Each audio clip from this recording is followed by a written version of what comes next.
what if I told you that ADHD is not a weakness, but can be a superpower? You just have to learn how to harness it. We're going to give you some practical tips on ADHD and turning your superpowers on. So let's talk about some of the common ADHD traits. The positive ones is that you're more creative. You're going to notice that they're more creative.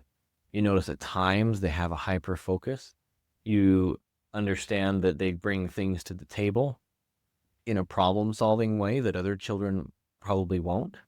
You may even notice that they're funnier because they can think of quips and jokes and take life in and notice the funny things and nuances about it.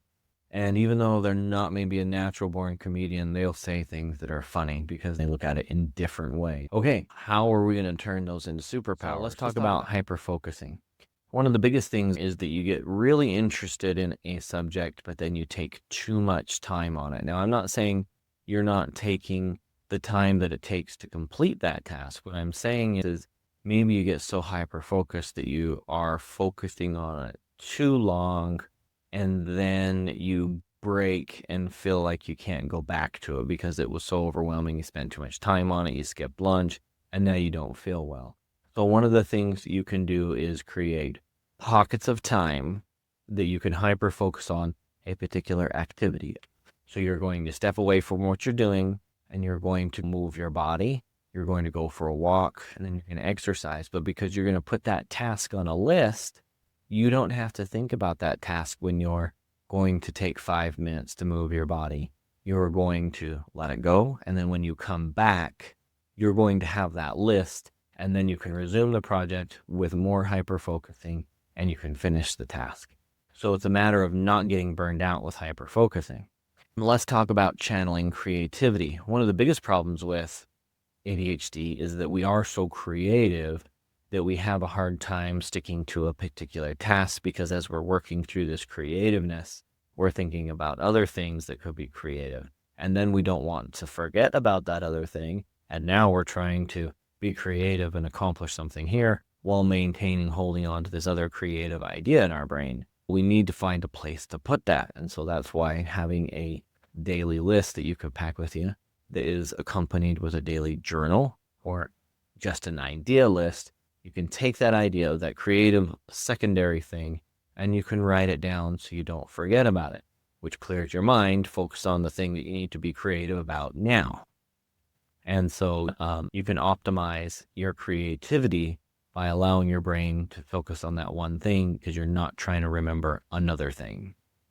Let's talk about energy. Often ADHD people feel like they have a lot of energy, they have a hard time sitting, and this is a good thing in a lot of scenarios. People with ADHD tend to do better at activities where they're up and they're moving and they're active and their body doesn't sit. But if you are in an occupation or a situation like school, you need to get up and move when you can. Take those breaks that you're given and move your body, and that will help you balance out your hyperactivity. And then you can use that and apply that in areas that are more appropriate. One of the things that many ADHD, and we'll say children or younger people, really struggle with is that there's a little bit of a self-confidence thing. They're a little self-conscious about this thing called ADD, ADHD. And not everybody's an extrovert. You can have ADHD and be an introvert. But that doesn't mean that you don't get along well with other people. It doesn't mean that you don't look at a room and understand the different personalities that are coming in there. ADHD people have an ability to connect with others and to look around and to read a room. And so if we can get past this self-consciousness and realize that we probably are good in public situations around other people, that can become a strength also. But I want that to be encouraging. Don't let your own inhibitions hold you back. So I want you to look at ADHD as overcoming a hurdle, not as hitting a brick wall, okay? Look at it as a class that you're going to persevere through, that maybe it wasn't the most enjoyable class that you signed up for. You get halfway through it, you're still learning things. You're going to persevere through it. You're going to accomplish that. And when you walk away from it, you're going to have a new, that's what's going to benefit you the rest of your life. The real exciting thing that we have coming up next video talks about supplementation.